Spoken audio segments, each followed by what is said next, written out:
Remote work versus office workplaces. Not a battle but a talk.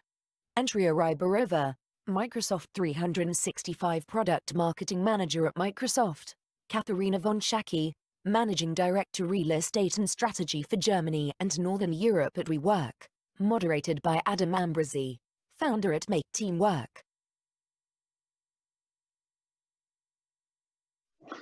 Well, welcome attendees of Emerge. It's day 2. We're getting into the next session. This one is absolutely going to be fascinating, I'm sure of it. Talking about remote work versus office workspaces, which is something that, of course, we have been talking about since 2020 when we discovered remote working. But to be sure, 2021 has left us with more questions than answers. So talking about the reality of what's coming next and what could come next when we get back to the new normal, if you want to call it that. I'm going to introduce you to your moderator, AMBROZY from the Netherlands, founder at MakeTeamWork. He's going to introduce his absolutely fabulous panelists and get into the discussion. Adam, it's over to you. Hello, everybody. Good afternoon. My name is AMBROZY. I lead MakeTeamWork, a global consultancy that activates great culture in teams and helps radically improve collaboration.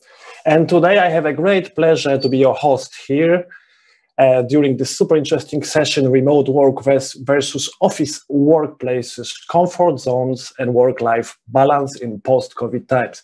Let me welcome our ace guest, KATHARINA von SCHACKY from WeWork and ANDREA RYBAROVA from Microsoft. Very excited to be here and run this discussion, and hopefully we will deliver great value to you, our audience. So, ladies, first question. How has the last year been for you since the pandemic started? Well, I think we had a little pre-chat just now, and I think definitely for me, it's been a real challenge. I was forced to be at home like everybody else a lot.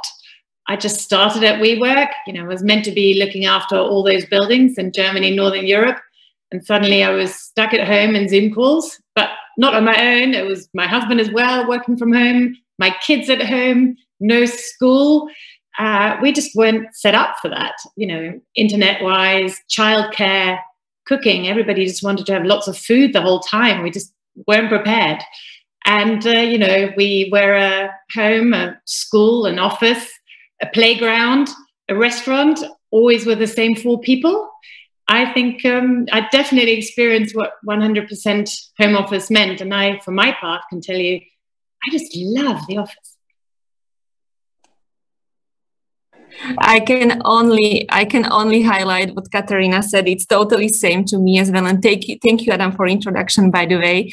The last year was definitely very challenging one, and I would say that it's challenging to everyone, not just to me personally. It was really difficult to stay totally at home.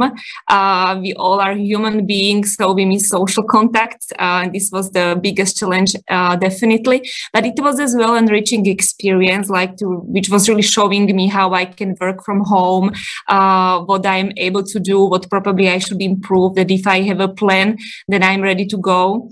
And also it was very eye-opening here, really showing up what really matters. And it was maybe the biggest experience from this year. Yeah, awesome. Thank you so much.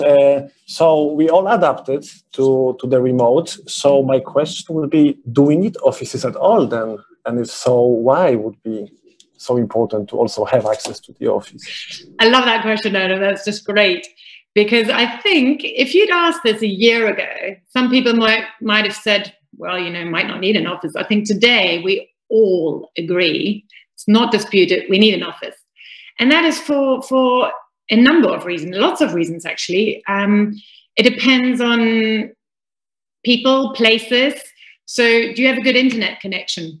You might need that you might just get that in an office. What about your colleagues? You want informal chats, you want meetings, you want to be creative. Where can you do that? You want social interaction, as Andrea just sort of said. Can you have a lunch with somebody, a coffee or a beer? Then business partners, where do you meet your clients? You need an office for that. And, how do you feel connected to your team and your company? I think there are others that really need a quiet working environment and time for real focus, which they do from the office. I think it just depends. People just want different working environments. And, I think the important question is, everybody agrees you need an office, but do you need it for 5 days or maybe just 3 days? Goldman Sachs has just said that they will go back for 5 days, but might 3 days be enough in being together in one office, then maybe working 1 day from another office and being allowed to work remotely from home for another? I think, the workplace strategies will all need to take this development into consideration. Andrea, what do you think? Yeah, I think that, there is no exact maybe answer right now, because we still do not know what the future holds for us. Maybe there is something totally else waiting for us as we can expect right now. But I think that we are still learning as we go. But for now, we definitely know two things. First one is, from my perspective, that hybrid flexible work is here to stay with us. And second one is that physical contact couldn't be fully replaced by virtual one. That's for sure. And we can see this from our findings from virtual work trend index, where we see that almost 70% of people involved in this survey, they said that they would love to keep the flexibility for their work, which they have right now. And on the other side, 65% of people are saying that they would love to have more in-person physical contact with their colleagues. So I think that for now it's on business decision makers and companies how they will implement these findings and the needs which people discovered during pandemic. But I would say from my perspective, the data is clear that flexible work with physical offices in some form will definitely define the post-pandemic workplace. Awesome. So let's try to build some scenarios here. So what potential from your perspective for future development do you see for remote and also for physical spaces? Where can the world go now? I agree with Andrea. I think there isn't one answer to this, right? I think especially we have a lot of founders, startups, also investors in watching us. And I think what you need to think about is, what should your workplace strategy look like at the moment? What do you need 100%? And I think you then work backwards. So what physical space do you actually need? You as the founder or the CEO or an employee, what does your team need? What do your clients need? Do you need lots of meeting rooms? Do you need space for them? What do you need? Where does your team live? Where do you live? Where does your team live? Do you need to take that into consideration? What does this space need to look like? Does it need to be open space? Does it need to be all collaborative? Do you need a kitchen to hang out? So I think once you've made up your mind on that, you need to say, well, do you need space for all of that all the time? Or could you sort of adapt it to that? Then I think you talk to your employees, you sort of, see what they want if you have them. If you don't have employees yet, you might need to think about, well, how do I attract talent when you grow? What are they after? Then the next step is, I think you look at what's out there. Do I want to commit to a lease with a landlord for 5 or 10 years, where I can't grow or become smaller, where the layout is the same once you've invested in it? You need to buy furniture, do the setup, etc. Do you want to do all of that? Do you want to have a reception? All of those things. Or do you want to go into an underlease? So someone who's already fitted out a space and you just go in, but you still have a firm commitment for a certain period. Or do you want to go into a flex space, something like WeWork, where everything is set up for you? You have kitchens, you have meeting rooms, you have offices, you have hot desks. You can shrink, you can grow. If you run out of money, you can stop it the next month. You have a lot shorter commitment. So I think that comes to the last point, is what can you afford and how long for and what's for the future? I think that's how I would go about it. Andrea? Sure. I mean, like from my perspective, it should the company should really think of the hybrid work culture, and this culture should be definitely supported by how learning will be included in this structure. Because We've been somehow pushed in physical offices to participate in learning, some kind of in-person learnings. Now it's totally up to us how we will approach learning and accelerate our skills. On the top of it, every company should reconsider how its strategy will include well-being, because once you are working from home, you have this more flexibility. The line between personal and work life could be really very, very tight. And on the top of this, how technology will support the culture of the future, which might be probably hybrid work, is really company considering the user-friendly communication and collaboration tool. So it doesn't matter where employees are working from home offices, physical offices, or at least, for example, from manufacturing floor, we have frontline workers. They should be still able to share insights, to be connected. And then in terms of spaces, I would say that spaces should be somehow redesigned to have a mix of collaboration and focus areas as well. Companies should, from my perspective, think of meeting rooms, how they will be set up and equipped, because once employees come to their work, meetings rooms are the space when business will be done. This will be the space where all the deals will be discussed, I would say. Yeah, the question is also like how to organize, really, if we are in a hybrid office, how to organize our communication, because it's like I know remote enthusiasts and trainers usually share that it's very important if one person works remotely, everybody works remotely, and the question is how to really organize the team for all the meetings while some people sit remotely and some people are in the office. Any intuitive thoughts? I would say it really depends on what are the needs of the employees, because once the company wants to create some kind of structure, there is definitely needed to have some findings, to know pain points of people, to really know what are their needs, to know what roles should work from home offices. Probably there might some specific roles coming to the office, and then it would be needed to answer how often they should come to the office. Exactly as Katharina said, we might not need offices like 5 days per week. So a lot of questions should be asked to be able to then try a pilot to come with some plan. Katharina, would you like to add something? Yeah, I think that's right. I was on a panel a while ago where there was a startup company that was being introduced on the panel as they do 100% remote work. And then when we started to discuss it, actually, it wasn't like that. They basically offered all their employees to go in and have a workspace somewhere, be it in a WeWork or somewhere else.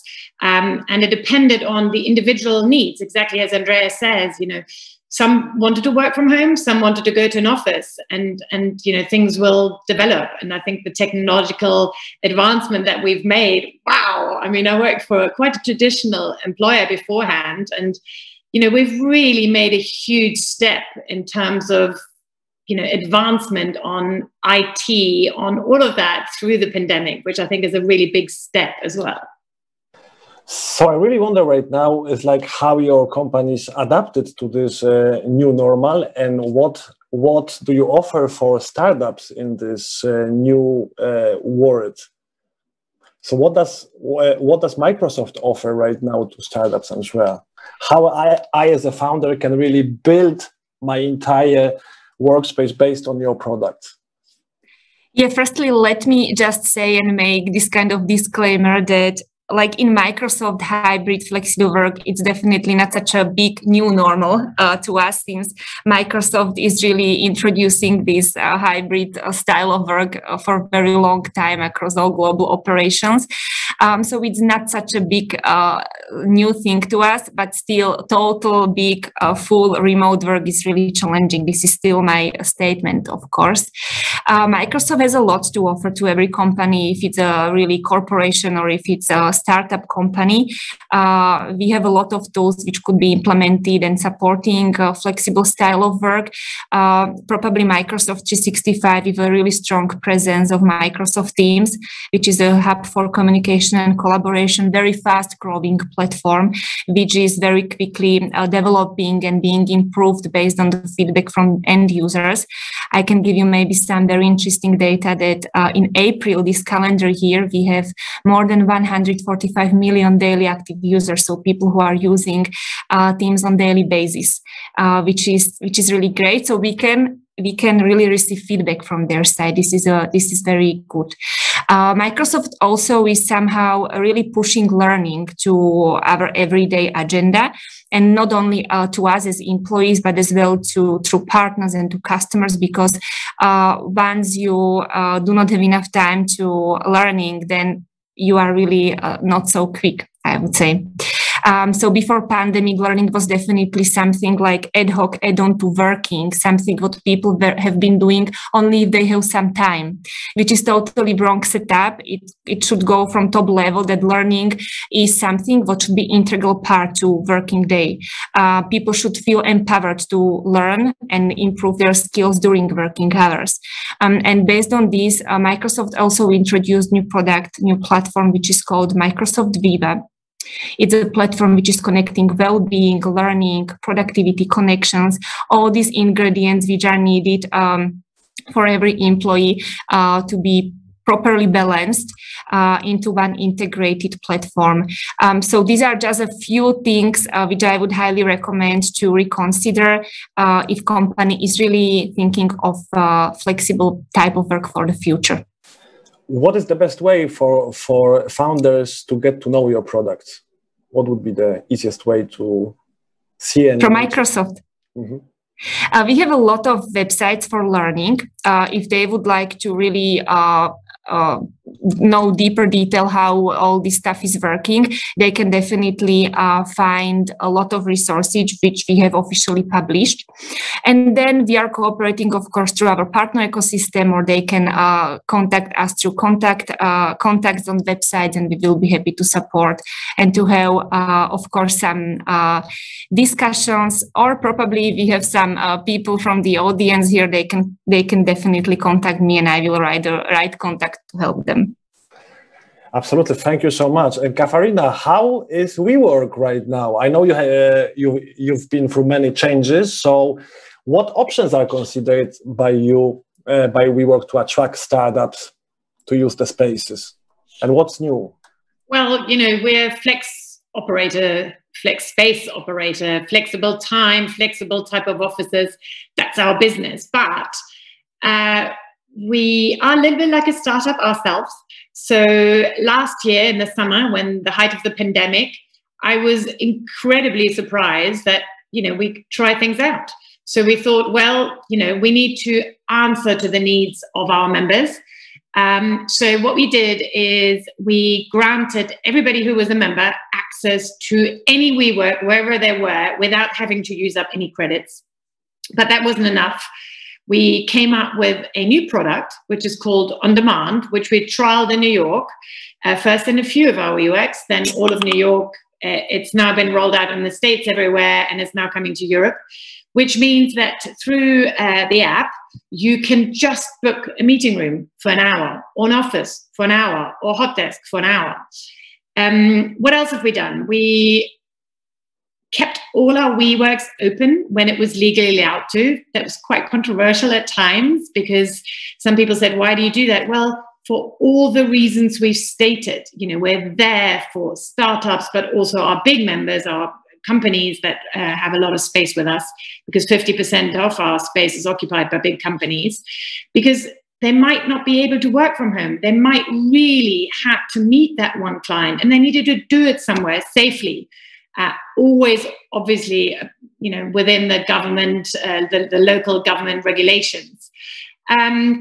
We, similar to what Andrea is saying, we shifted all our community events that we had. We made them all online, because we needed to make sure that everybody is well and healthy. So you could book a yoga class, or internally, we had a running competition, through an app. We all competed with another around the globe. We have a startup platform with mentors and trainings and all of that. And the newest thing that was published last week, you can now pay for your membership with a cryptocurrency. So lots of things, I think, all sort of startup-y ideas. I think it's attractive. Yeah, sounds really interesting. Thank you both for the answers.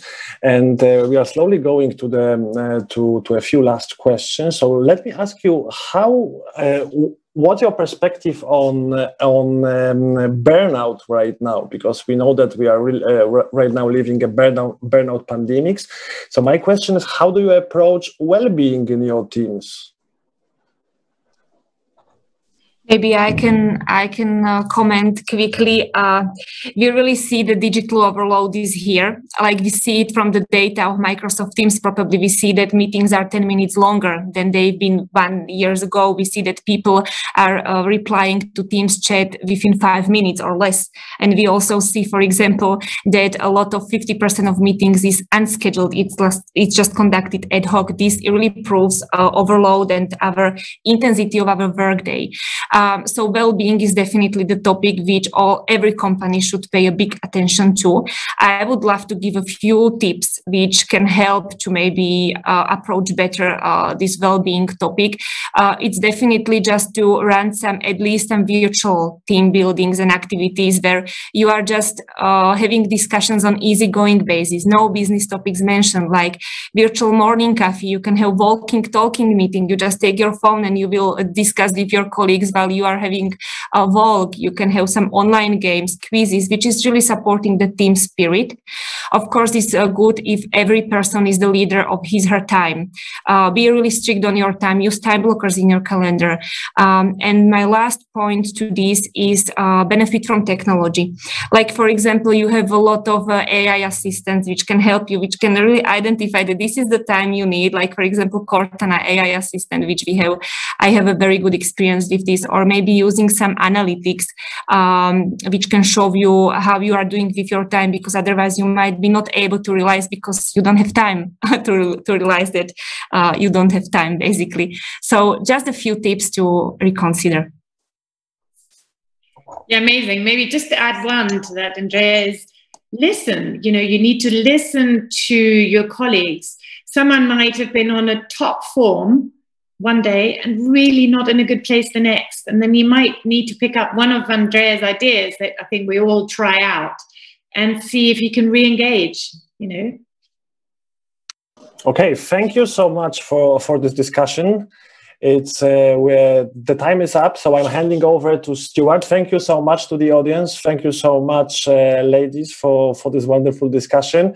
And for the audience, just one message. If you want to continue discussion with us, please reach out on LinkedIn and we can take it out from there. Thank you so much. And Stuart, I'm handing over to you. Adam, thank you. And Andrea, Katharina, thank you so much for all of your insights. That was fascinating.